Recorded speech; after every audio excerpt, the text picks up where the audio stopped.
And here's something too, Adam, I will say, no one owes you anything. Facts. Okay. Especially, I feel like now when we look at all these, 20-year-olds that are, billionaires and all these things, it's like, man, but no one owes you a thing. So stop thinking you're owed this. Go out and get it for yourself.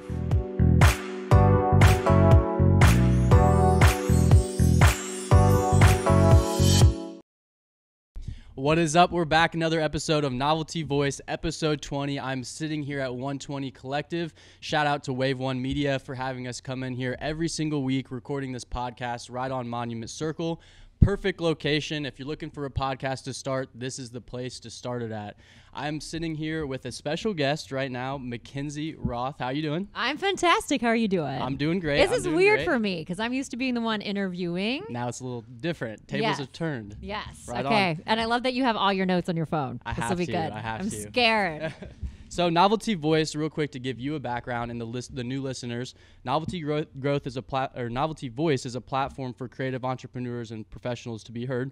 My goal is to interview really successful or up and coming movers and doers and get to know them more on a personal level, uncovering their journey, their mindset, and their vision for what they're doing. Hopefully giving them an opportunity to share their story and inspire people who are listening to turn their dreams into reality. Beautiful. So that's what it's about I love here. That. Right on. I appreciate it. So enough about the Novelty Voice and me though. McKinzie Roth, you're a TV host, a radio personality, a spokesmodel. You've covered the Grammys, the Super Bowl, the American Music Awards. You were MC for the Pacers for about 7 months. Is that true? Yeah, I was. She was on-air personality for 98.7 The Bull, and you may recognize her through her appearances on Andy Moore's Automobile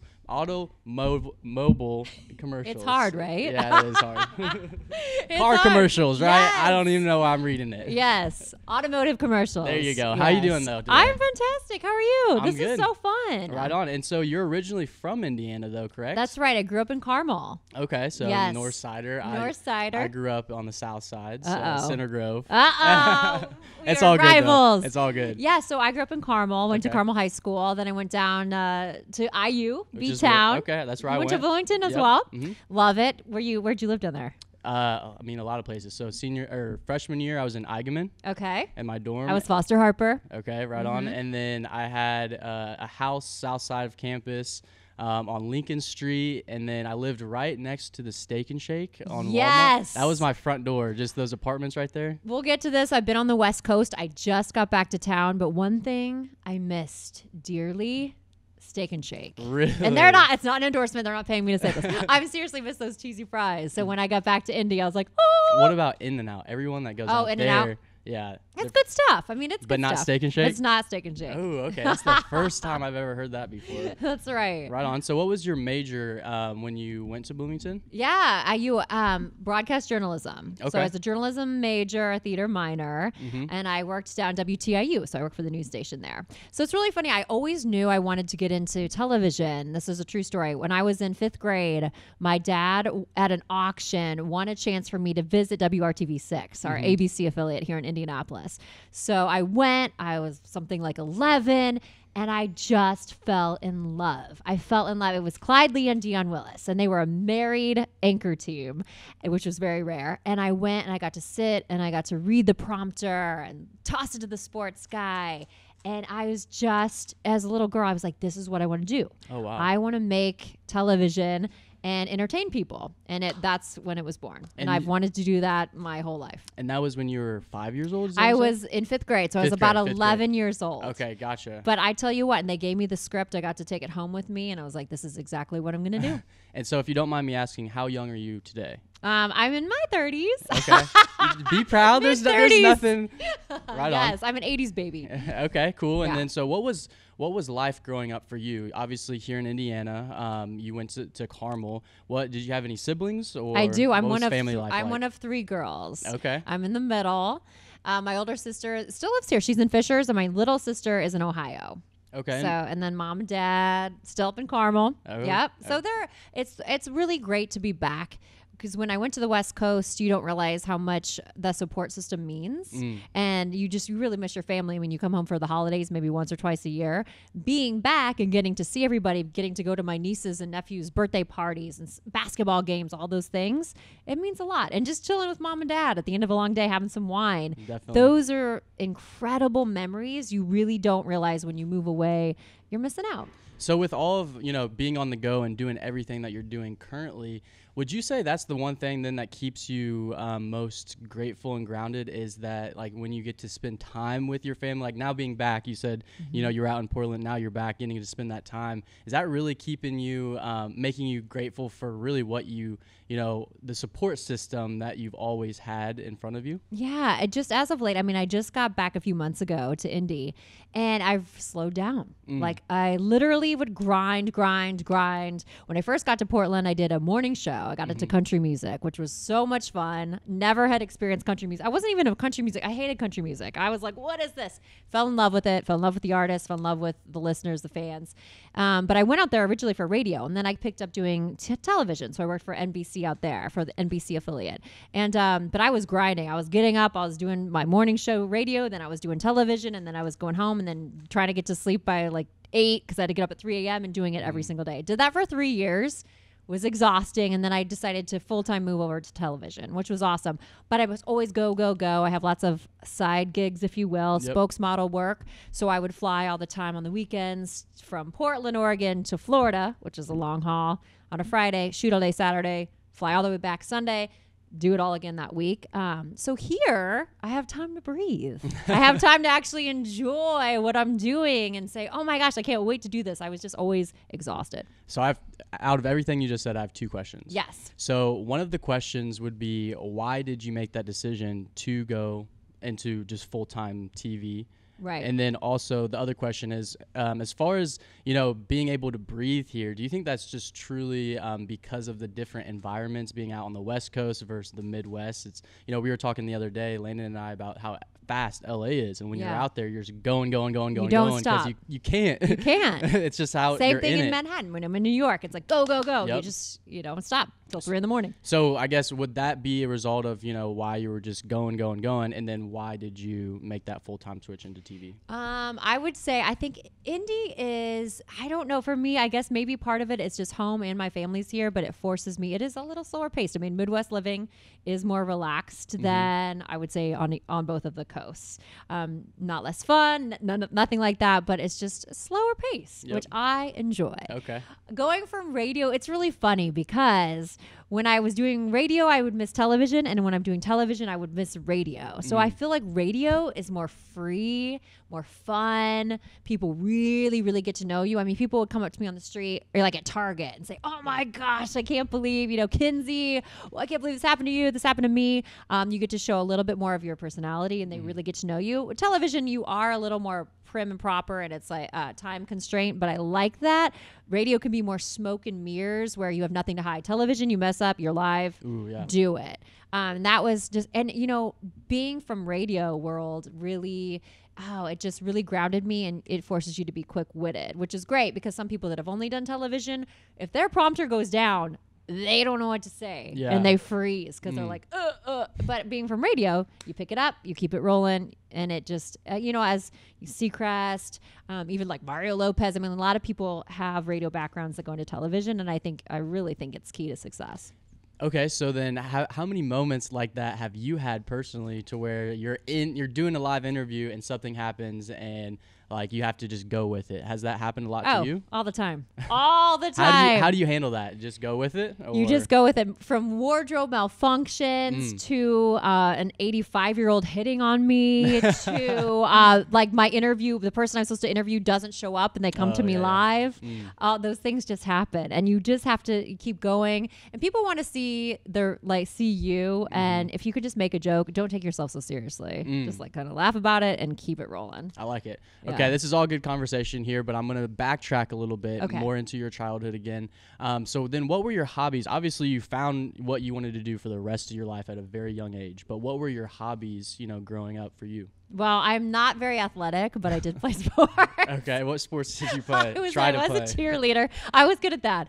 I tried to play basketball, and my parents laughed because I would just make friends with the opponents, and then they would be nice to me, wouldn't take the ball away. So I played sports a lot. I love photography, really into fashion, really into fitness my whole life. So those things turn me on. I still love it. Travel. Awesome. And where have you traveled? Oh, gosh. Well, on my bucket list where I haven't traveled, I want to go to Australia. Ooh, okay. I'm dying to go to Australia, New Zealand. And everyone makes fun of me because I want to hold a koala. And they're like, they're vicious. But I still want to. Where have I been? I've been to Italy. I think it's so romantic. I love Italy. And I was amazed. Have you been to Italy? I've not. Even So the pizza there is... I love pizza, and it's light and it's crunchy. It's totally different than our pizza here, which I found interesting. Yeah, that is interesting. That was a tidbit. The men are a little more aggressive over there, I found. Like, not in a bad way. They'll just, like, if they want to kiss you, they'll say, I want to kiss you. So I loved Italy. I love Spain. Those are probably and Hawaii. I love Hawaii. I went to Hawaii. What's the place that had the biggest impact on you as a person that made you open your mind a little bit more and do, I guess you could say, made you do some soul searching, I guess? I would say Florence, because I really feel like they have it right. They work to live opposed to live to work. And they really got the right idea. Okay. Interesting.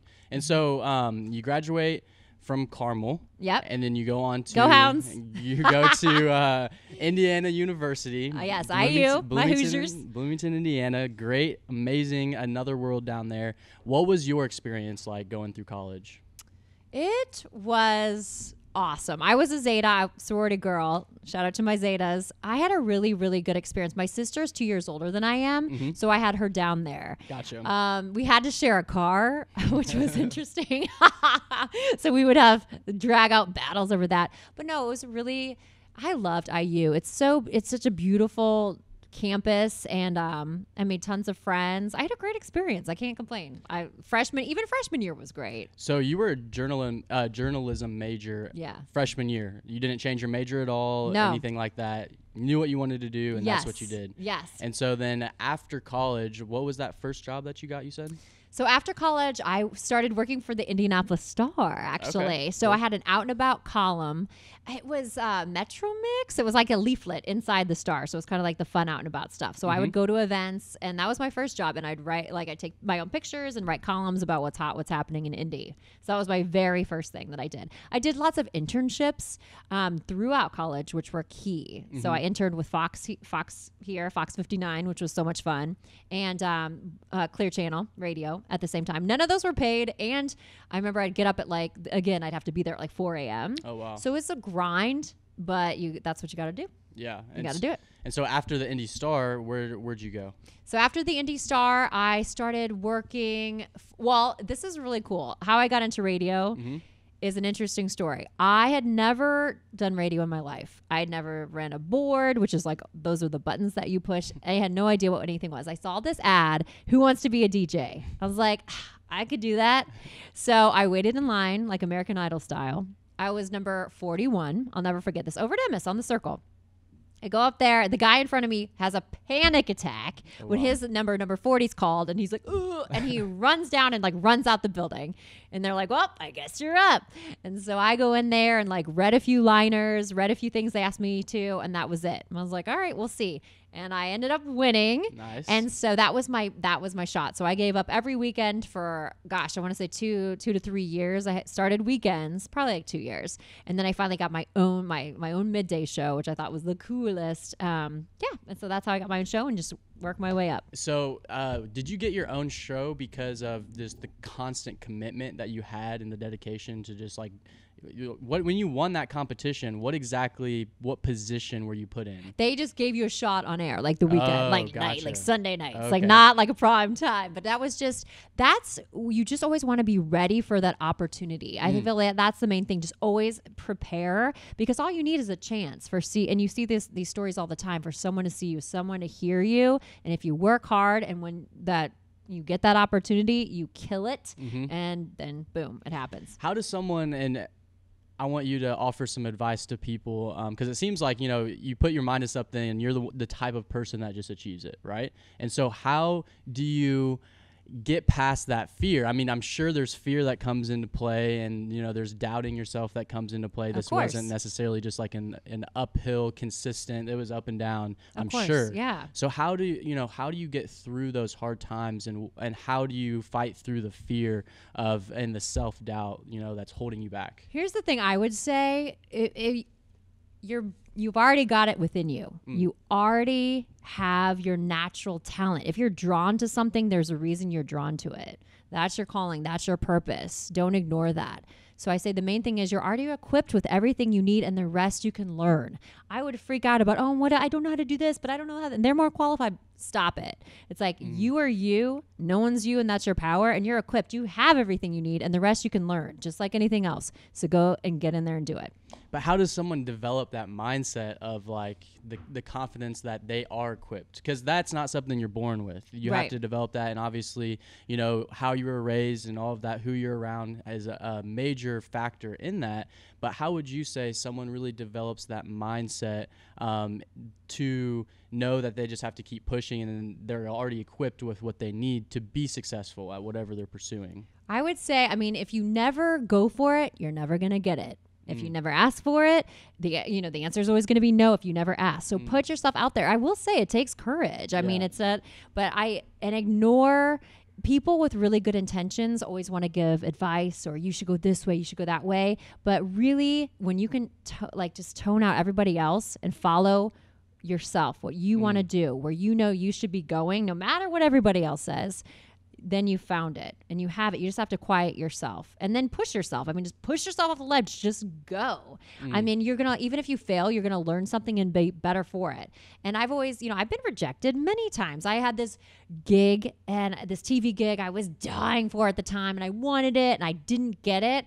And come to find out, I would have been miserable had I got it, because I found out the person I would have been working with was terrible to work with, and the salary wasn't great, blah, blah, blah, blah, blah. But at the time I wanted it so badly. But I've learned that it's true. Rejection is really redirection as to where you're going to be going. So don't freak out. Just be like, all right, not for me, and keep going. Because what's meant for you is not going to miss you. You cannot screw up your destiny. You can't. So take that load off. That hits deep. I like that. Right on. I really like that. Okay, cool. So how would you suggest someone really quiet themselves, though? Because there's so much noise out here in this world through technology, or just people, you're the ones closest to you saying, hey, you should go this way, you should go that way. And they all want, for the most part, like the close ones to you, they want the best for you. Absolutely. Right? But how do you personally, how would you recommend someone quiet themselves? I mean, does it come through anything like meditation, or what is that for you? I would highly recommend. I'm trying to remind myself to meditate every single day, but meditation's key. For me, it's like getting up. I personally like to study the habits of highly successful people. Ooh, I love it. that. And because there's so many commonalities. You'll be amazed. People, they get up early, they work out, exercise. Because being physical for me is just, it's such a mental game. Yep. I find it calms my anxiety. I get totally focused. I get clarity. So I would say work out and do meditate and write. Like writing is really, really good. I want to write a book one day for sure. Nice. But yeah, those are just some tools that you have, and go to a place that you really feel zen and people aren't bothering you, bug you. A lot of times, I read that a lot of people just check emails twice a day. Like they're like, okay, I return emails at 9 a.m. and at 2 p.m. and that's it. Kind of just have a more rigid schedule. So don't give people access to you all the time. Okay. Go deeper into that. Yeah. Because that's the thing I have, and all of us do, I'm sure. People want your attention. They want you to do this, do that, do that. You can say no. You can't have access to me right now. And that's okay. It's Protecting not selfish. your energy. Oh, that's a big lesson I've learned just this year. Protect your energy. How'd you learn that lesson? I was in a toxic work environment at one point without going into detail. But I just was like, wow. And when you get out of that, you don't really realize that you're in that. And it's like, oh, and I always want to be a light. I want people to be around me and have an experience with me, be energized by me, be motivated by me. And I found, but I also absorb other people's energy. And I literally have learned when they're just being away, if it's terrible and their darkness is kind of coming over you, to literally run the other direction. Yeah. Like, wish them the best, but really protect your energy. It's sacred and it's really important. And surround yourself with people that are good vibes, that are, driven, that inspire you, that you want to be like, because success, it's really contagious. And I try to explain that, especially to girls.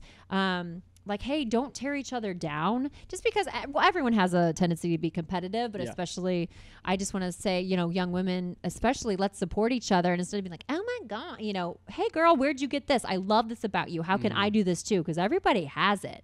So I think that's very important, that, to not tear other people down. Definitely. I love that. And so do you think it's easy getting caught up, like you were talking about being in a toxic environment, right? Yeah. And so you specifically, you've, experienced so much at, I consider, a young age, being able to meet so many people, cover so many things, and being really like the face of that. You're getting pulled in all these different directions, moving so fast. How easy is it to get caught up in that and just like not even realize what's going on? You know what I mean?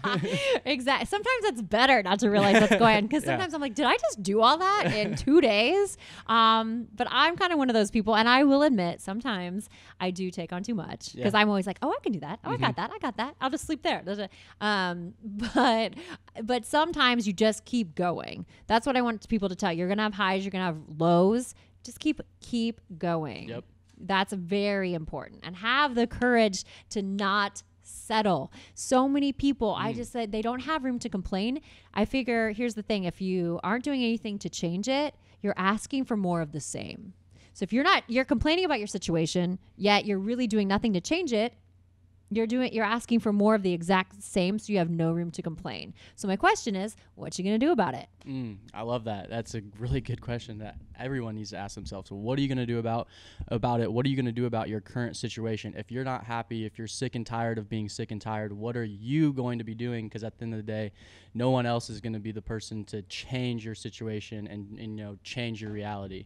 And here's something too, Adam, I will say, no one owes you anything. Facts. Okay. Especially, I feel like now when we look at all these, 20-year-olds that are, billionaires and all these things, it's like, man, but no one owes you a thing. So stop thinking you're owed this. Go out and get it for yourself. Facts. I really like that. Hear that one, Landon? I like that one. Right on. Okay. So what has been your favorite book that's had the most impact on your life? I would say Mel Robbins' 5-Second Rule. Have you heard of it? I have, yes. Okay. So why that book? I love it because it's catchy and it's so simple. It's a 5-second rule, because I was a queen of procrastination, which is, I'm not anymore, but I would be like, oh, I have to do this, but and I do something else and I just put it off. But the 5-second rule is, even something as easy as getting up and getting to the gym.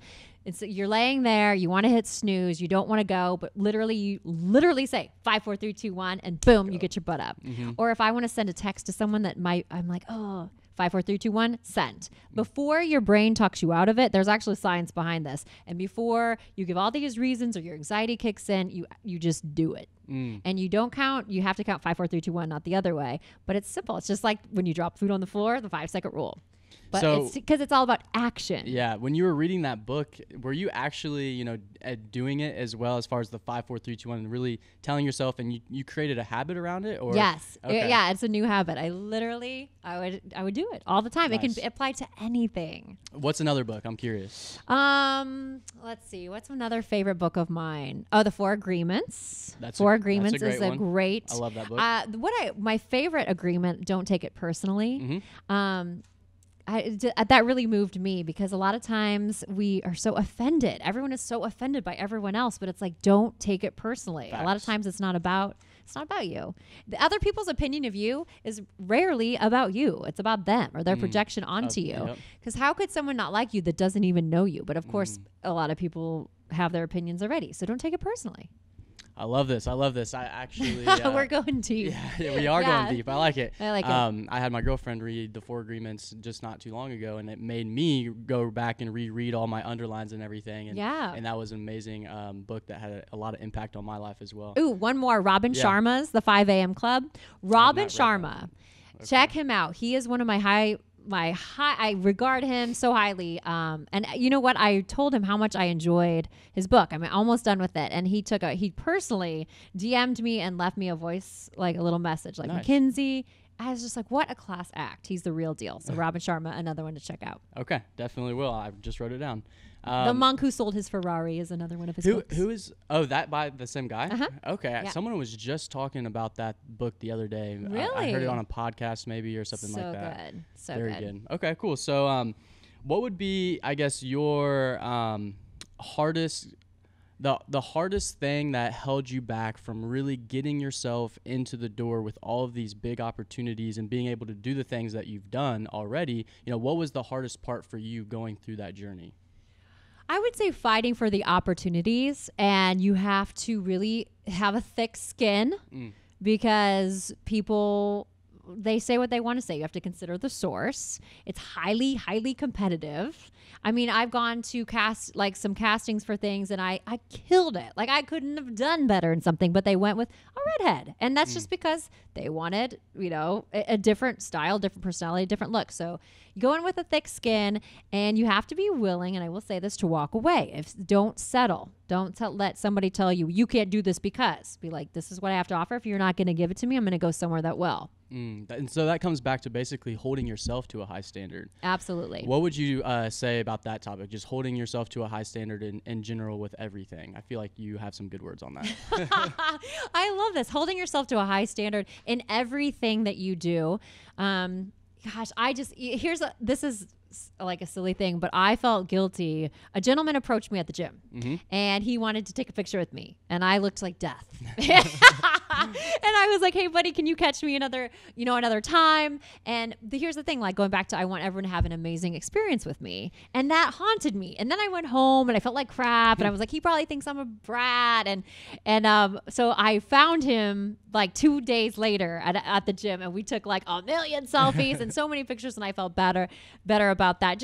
So that's the thing. Everywhere I go, every live I touch or someone I talk to, I really want to have a positive experience with them and feel them and connect. I think connection for me is so important. It always has been, but especially now. I feel like just being why real. Now? Because I think that's what it's all about, connecting with people. I've been successful in my career this far because people connect with me. They feel like I'm one of their girlfriends. They feel like they really know me, even if we don't know each other.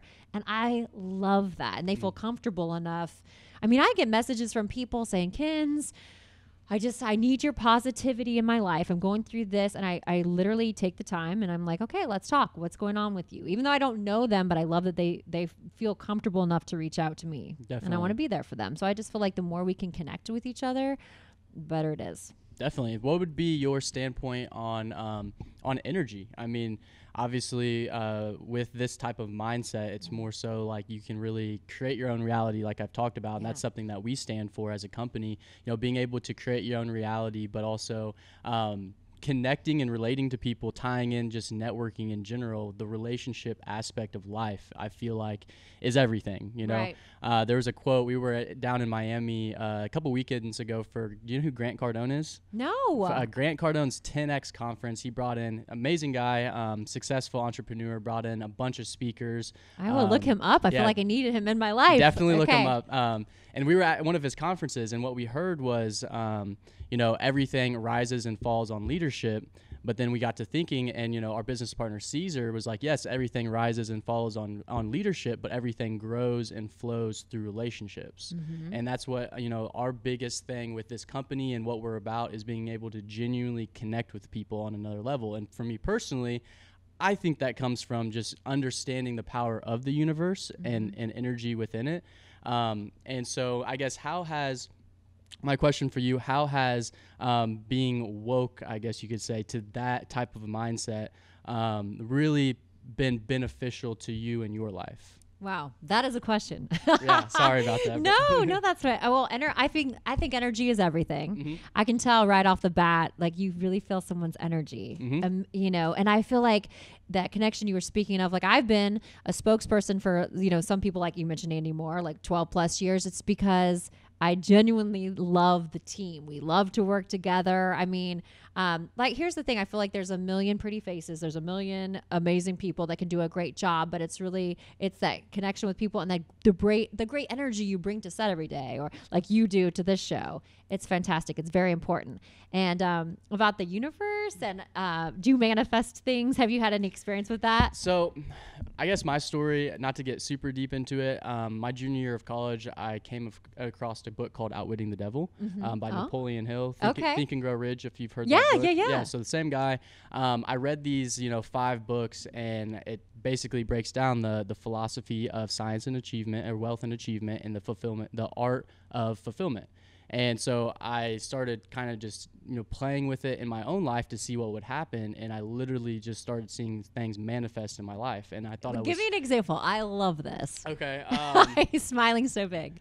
I mean, I don't know if I could come up with something on the top of my head, but the way I was just perceiving the world in a different way allowed me to more opportunities to come my way. And I was actually able to execute and deliver on these things without feeling overwhelmed or pressured. It just gave me a better perspective on life, and I saw it was making me more happier, long term, I guess. And so I don't know of an exact example, but I'm constantly just like, I feel like I'm constantly manifesting things in my life. Whether I realize it, or now it's to the point where I intentionally do it, but I feel like everyone, whether you're intentionally doing it or not, is manifesting, because it's just based off your thoughts and what you're thinking, and it's just the karma in the world, if you will. And so, long story short, my junior year of college, I read these books. I thought I was crazy, right? And so I went to 8 of my best friends who were all creative like